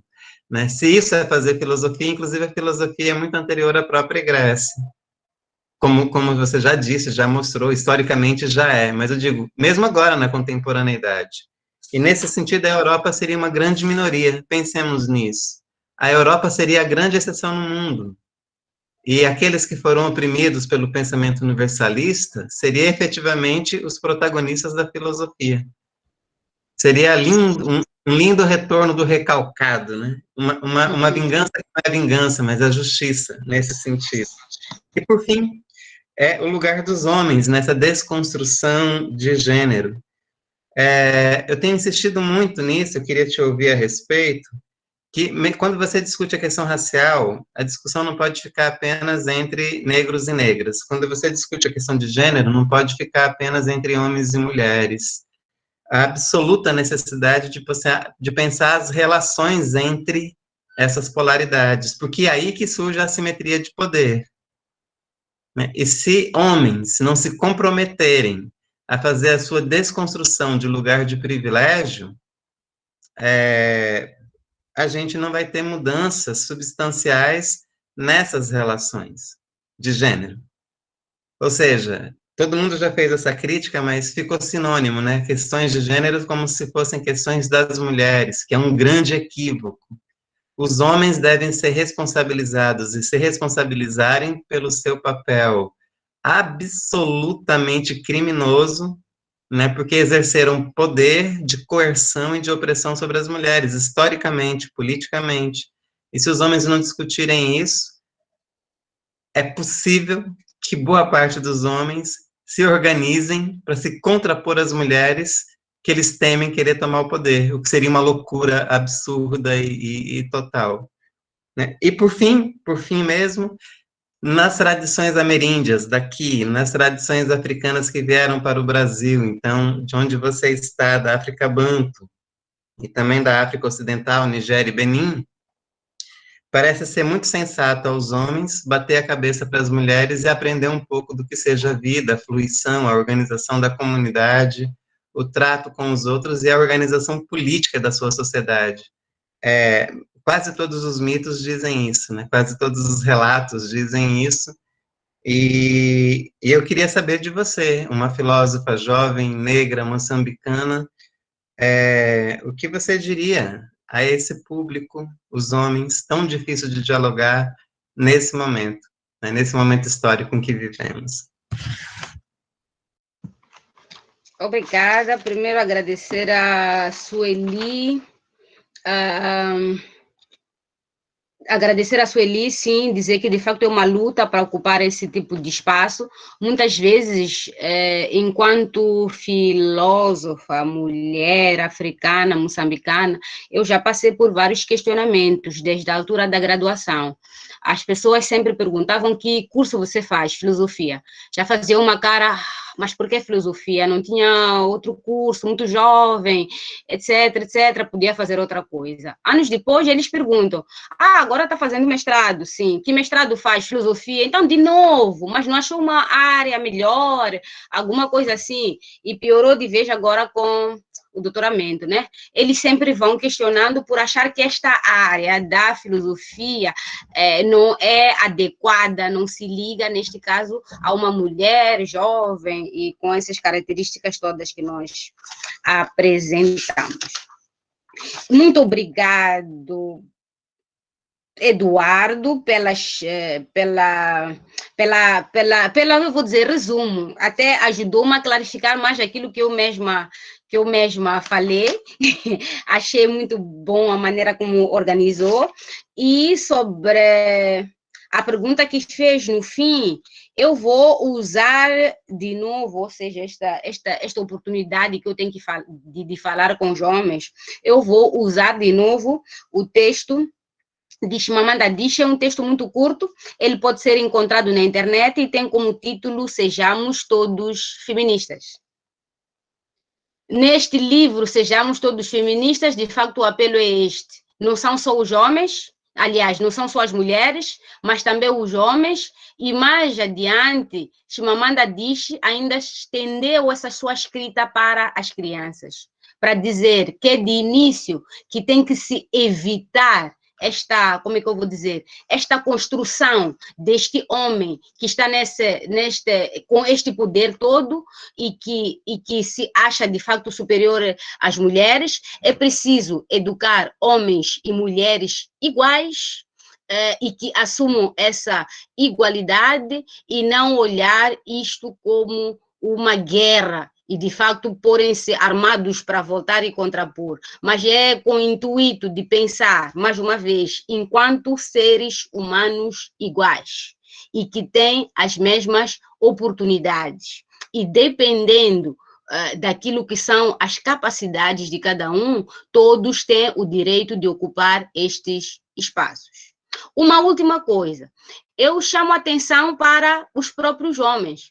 Uma coisa acontece, enquanto eles assumem essa posição de poder, em algum momento eles mesmos são oprimidos. Porque nós sabemos que este homem que é construído forte é um homem que muitas vezes não pode expressar seus sentimentos. É um homem que não pode, como é que eu vou dizer, manifestar em algum momento as suas emoções, porque é um homem que foi ensinado a ser forte, não é? A ser superior em relação à mulher. Mas isto vai, de algum modo, fazer mal a este mesmo homem. Quer dizer, nós estamos a construir uma sociedade que vai criando homens que não são aquilo que eles são e mulheres também que são neste caso, inferiores e que também não são aquilo que elas realmente são. Então, vamos nos considerar como seres humanos iguais e, a partir daí, agir, de facto, como seres humanos e não como homem superior aliás, como homem superior, sim, e mulher inferior. Porque estas são, afinal, criações que nós encontramos e que acabam nos tirando da nossa própria posição original. Obrigada. Outra vez, obrigado a você. Gente, a gente tem tempo para uma última rodada mais sucinta, para que a gente não faça Estela atravessar a madrugada inteira conosco, né? Vamos tentar cumprir esse horário até para a gente até as 21. Então, se alguém mais, já vi que a Gil pediu a palavra, claro que sim. Bora lá. E aí, se alguém mais quiser fazer mais uma inscrição, está aberto na fala de Adil, a gente encerra. Oi, boa noite. Gente, eu já estava lamentando não ter te ouvido, não poder te ouvir, né, na primeira hora, Estéria. E aí as perguntas aqui, a conversa já está assim, doendo. Oh, meu Deus, eu preciso ver esse vídeo logo. Mas eu estava em um outro curso, que é justamente Mulheres na Filosofia, e eu estou com o desafio de falar, né, desde a perspectiva da filosofia africana. E aí eu até comentei aqui no chat sobre essa questão, que geralmente, como somos nós mulheres falando, são poucos os homens que escutam. Eu fico chocada, assim. Inclusive, a FIO é um grupo, né, que se pretende ser mais libertário e trazer perspectivas mais plurais, mas que também tem reproduzido muito essa questão. E quando eu tenho pensado na filosofia africana desde essas perspectivas do feminino, no que você está trazendo, no que o Manuel trouxe, né, esse feminino que são energias que nos habitam, né, os homens e as mulheres. E os homens também sofrem esse lugar, porque estão no ser forte, e é uma fortaleza.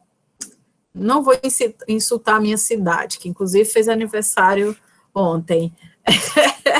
É um ser forte, que eu não sei que ser forte é esse, que eu acho que realmente o ser forte está nesse lugar de você sentir, né, da sensibilidade, do também chorar, do também dizer que eu não dou conta.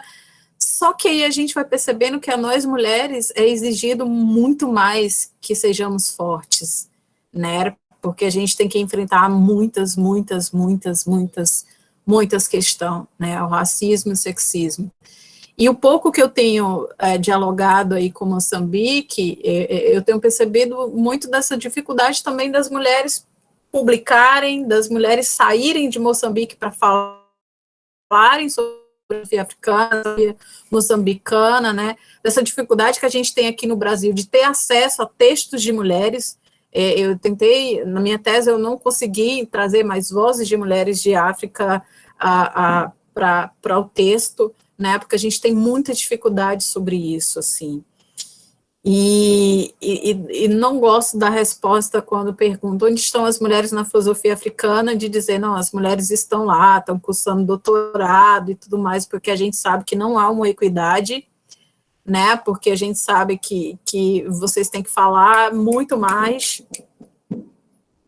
escreverem muito mais para terem possibilidade de ser ouvida até entre vocês, assim, que é o que acontece aqui no Brasil também, né. Então, como que você tem feito esse movimento para furar essa bolha, que ela é tão dispersa, né, que não é fácil, assim, para a gente? Eu fico muito chocada aqui de estar no grupo, no curso lá que a gente está, o professor Valmir, que aqui está, é um dos únicos, assim. Já teve dia de ter mais de 50 pessoas e ter 2 ou 3 homens, teve um dia que eu acho que só tinha o professor Valmir, porque parece que quando a gente vai falar de mulheres, é como se a gente só tivesse que falar entre nós. E aí, o que você colocou, né, eu peguei numa resposta aí, né, a gente não tem obrigação nenhuma de falar sobre gênero, né, porque nos destinam determinados temas, parece que nós temos que falar de educação, parece que nós temos que falar de gênero, enfim.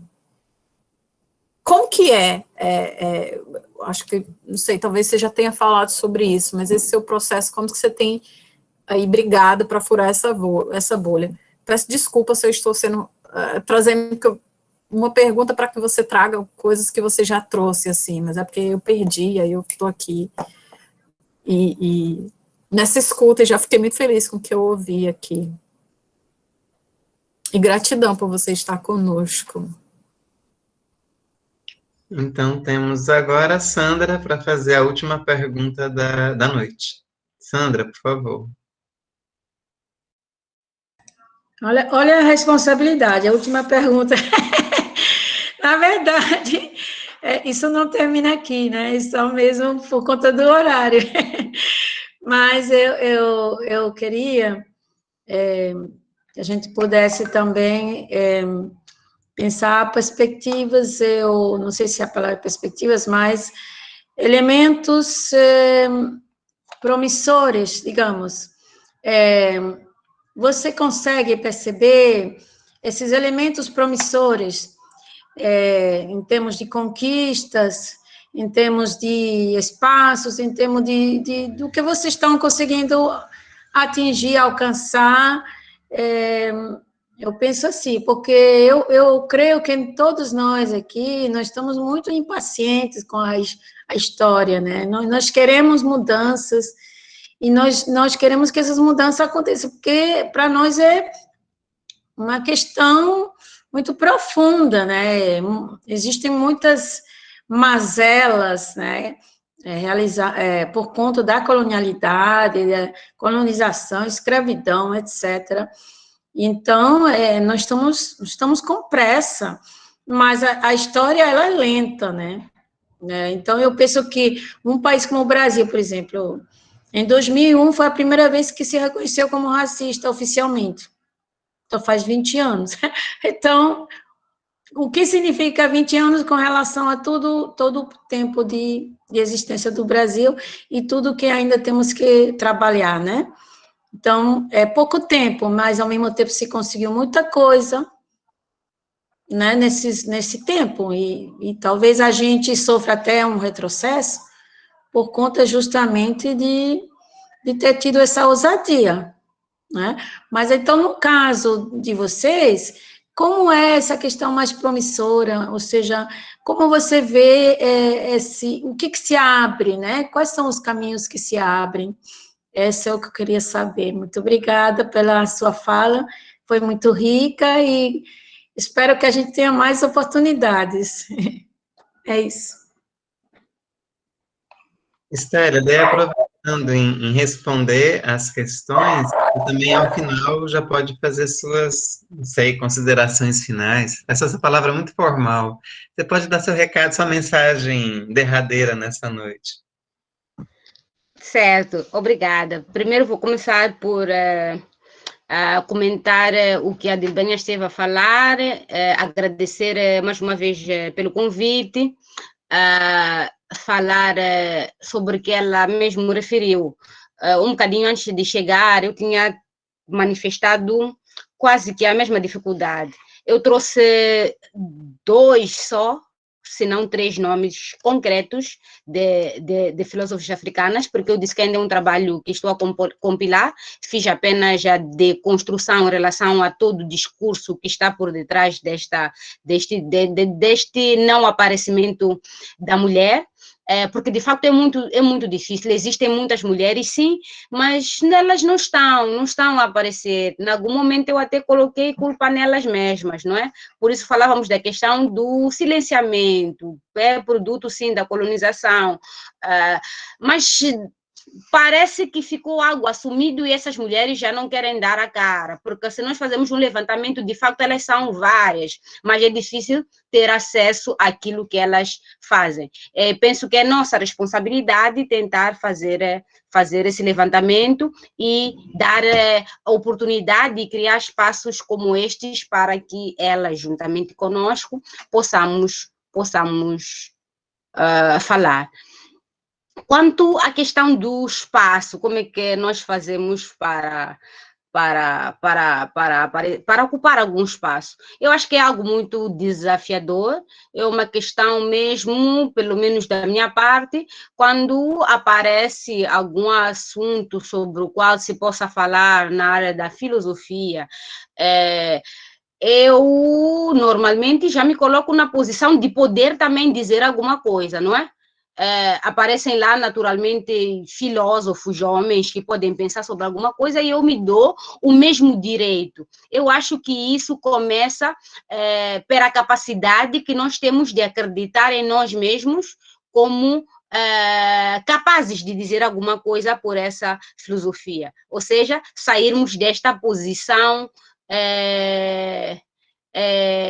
de mulher, no sentido de como muita gente vai pensando, o que ela quer falar, e muita gente vai pensando que nós queremos falar geralmente por questões de gênero, de feminismo, e nós temos que mostrar que nós podemos refletir sobre um outro qualquer assunto que seja. Eu acho que tinha que ser assim, tínhamos que participar todas, e sobretudo todos, como já dizíamos, a participação dos homens, muitas vezes, neste tipo de eventos é pouca, mas eu penso que a participação deles é fundamental, porque eu acho que outros homens escutam homens. Então, se nós temos homens aqui a falar, a nossa mensagem terá maior possibilidade ou maior alcance. Ou seja, quando nós queremos falar desta questão da mulher, do gênero, de outros, talvez, em algum momento, seja importante também chamarmos homens, porque, no mínimo, os outros homens vão querer ouvir o que este homem diz e, a partir daí, passar a mensagem que se pretende.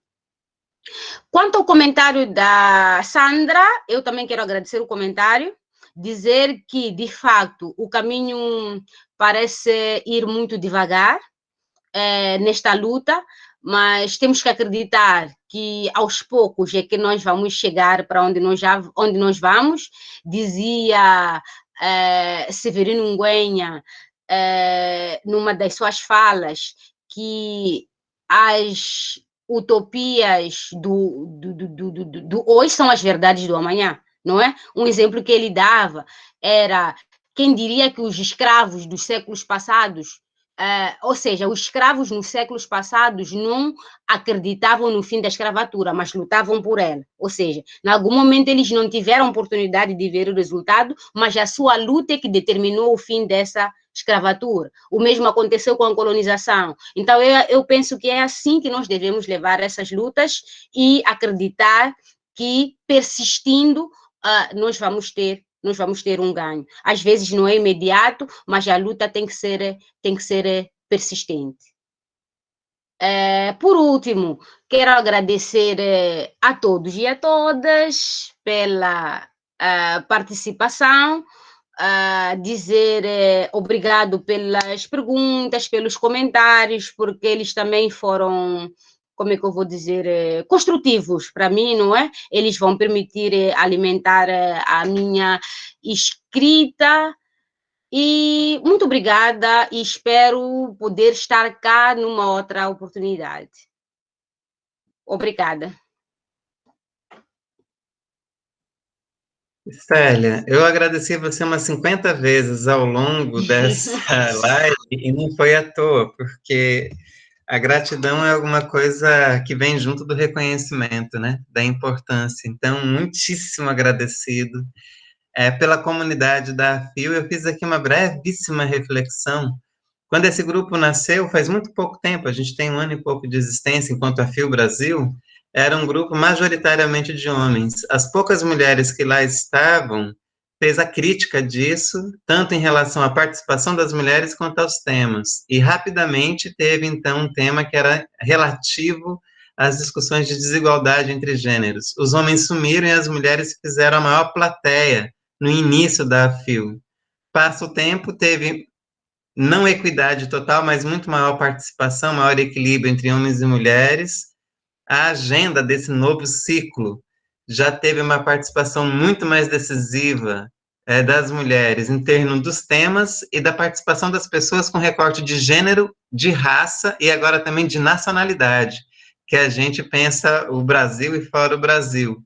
E, no entanto, mesmo tendo passado todo esse tempo, tendo tido avanços significativos na discussão da filosofia africana, das mulheres, onde estão as mulheres na filosofia africana, o público masculino de novo evaporou-se, né? Então, como a gente vê que isso realmente é processual, e a grande coisa é não parar, e fazer a crítica e a autocrítica o tempo inteiro, né? Porque é a única possibilidade da gente reverter e mudar.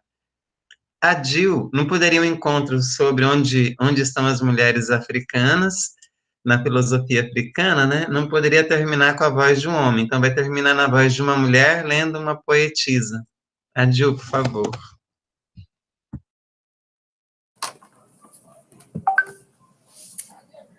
Aí, então, eu vou trazer aqui a Paulina Chiziane, que eu tenho dito que ela não tem uma formação acadêmica em filosofia, mas eu acredito e a tenho como uma grande pensadora da contemporaneidade. Acho que a Estélia também concorda com isso. Eu acredito que eu também já li aqui na FIO, mas enfim. Filosofias. Dizem-se muitas mentiras em nome da filosofia. Com palavras rebuscadas, enrolam-se as mentes. Mente-se sobre raças, continentes e pessoas, e sacralizam-se os crimes contra a humanidade. As lutas pela liberdade não são apenas guerras, e nem terminam com o hastear das bandeiras. Lutar pela liberdade é desconstruir mentiras consagradas como verdade nas bibliotecas do mundo. Na nova etapa das nossas lutas, quebramos as supostas verdades uma a uma. Quebraremos os mitos entre o animal e a raça, mesmo que o trabalho dure uma eternidade. Somos a esperança e o futuro que se avizinha. Somos a nova semente no ventre do amanhã. Seremos árvores sagradas de raízes seculares, cujos ramos tangerão o umbigo do infinito. Acho que a fala final da Estélia é muito isso, né? De que nós somos realmente essa esperança desse futuro que já está aqui, e que nós somos essa nova semente nesse ventre do amanhã. E eu gosto muito de uma fala da Paulina, né, quando ela diz que não haverá filosofia africana que não parta da esteira, né, e essa esteira é escutar a nossa ancestralidade, escutar as nossas mais velhas, escutar as nossas tradições, e que a mulher é como o centro da Terra, e é no centro da Terra que há a vida, né? Então, é importante a gente pensar sobre esse feminino que não está necessariamente ligado ao gênero, né? Mas é isso, gratidão imensa, estou feliz, e nós vamos, mulheres aqui da AFIO, seguir nessa resistência, né? Não, Ofélia? Já chamei o grupo na chincha, viu, galera? Sempre, já coloquei o meu apoio lá. Que absurdo! A Estélia falou algo, que, só rapidinho, que assim, é importante que os homens estejam conosco, que os homens nos escutem. Muitas vezes eu tenho percebido, Estélia, que os homens nos leem, mas eles não nos citam, eles podem roubar o nosso pensamento, mas eles não nos citam. Eu acho que eles têm que mostrarem que estão nos lendo, que estão nos ouvindo. Assim. É muito bizarro isso. Um grupo que fala de descolonização, de libertação, de pluralidade filosófica, quando as mulheres estão falando, esses homens somem. E tem desculpas e mais desculpas, gente. É igual quando a Sandra falou, quando são os homens, as mulheres e os homens falando de filosofia africana, somem. Como assim?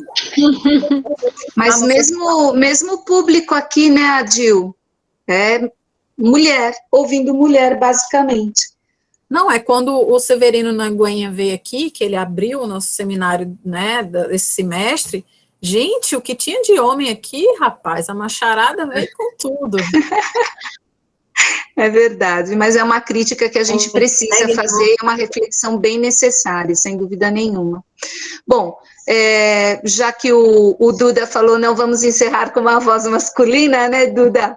Mas, então, a gente encerra esse seminário da FIO, mesmo porque a Estélia e demais companheiras e companheiros que estão em outros países, né, já adentramos aí a madrugada, então deixar o nosso imenso agradecimento à Estélia, um grande beijo, boa noite a todas, todos e todes.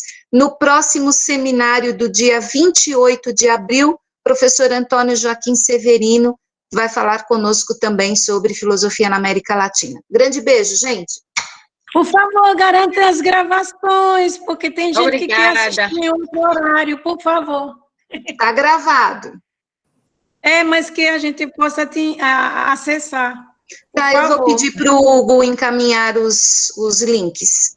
Isso me preocupa bastante, que elas fiquem esquecidas. Vai estar lá no site, não é, Ofélia? No site da FIO. No site da FIO, o Hugo vai disponibilizando os links das gravações. Muito bem, muito importante. Obrigada. Tchau, gente. Grande beijo. Gratidão, Estélia. Estamos juntos naquele.